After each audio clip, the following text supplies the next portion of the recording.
All right, let's go over the answers for this quiz that we just did. So, first thing, number one here, what type of graph is this? You've got a bunch of points on a graph.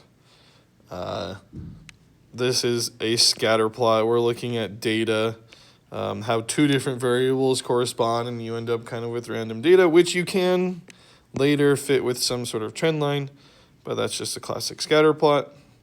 Question two says Billy is counting the number of fish, dogs, and birds he sees at a park. What type of graph would be best to show his findings? So it's just how many of them there are, right? We've got a couple different categories. How many are in each category?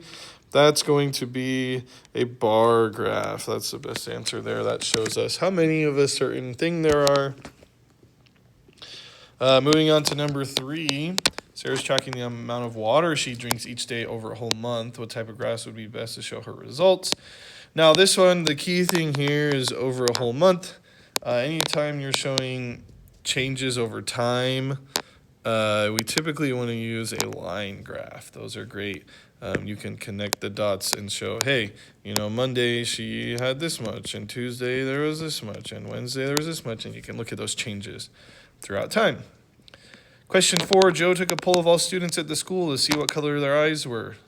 What is the best type of graph for representing his result as percentages? Okay, so the best thing to do when you have data from a whole population, you're saying, hey, 10% of the students have green eyes and 50% have blue and 40% have brown or whatever.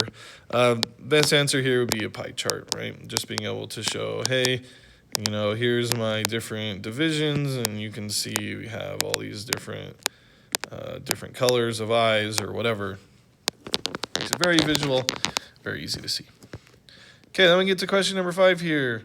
This one we're reading a graph. It says, based on the trends in the scatter plot below, how many beach visitors would you expect to see if the temperature is 90 degrees Fahrenheit? Okay, so 90 degrees Fahrenheit, that's going to be this line right here. You can see there's not actually a recorded data point. So we're going to have to do some predicting here, reading from this graph. Let's look at our options here. So option 1, 300 people that are visiting. That seems a little low, right? We can kind of see we have this general trend right here. So 300 seems kind of low. 450, that seems like a great answer as far as following the trend.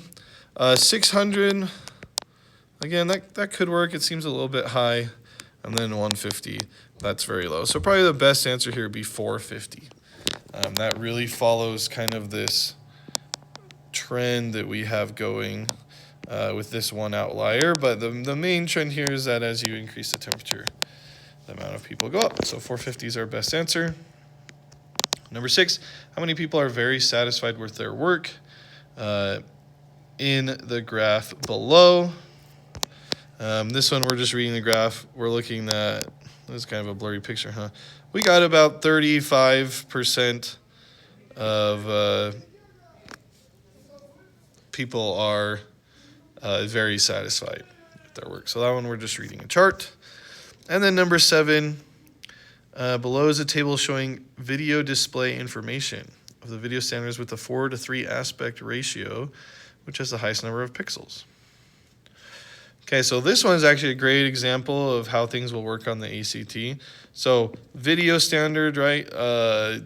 You might not know what any of these are, and that's okay. You don't actually need to. The biggest thing is being able to look for the ones that have the 4:3 aspect ratio. So we've got, how many of them? 6 of them right there. And the question here is, which has the highest number of pixels? So we're looking now at this pixel column. We can see as you go down, they just get more and more pixels. So this one, this UXGA, is going to be our one with the highest number of pixels.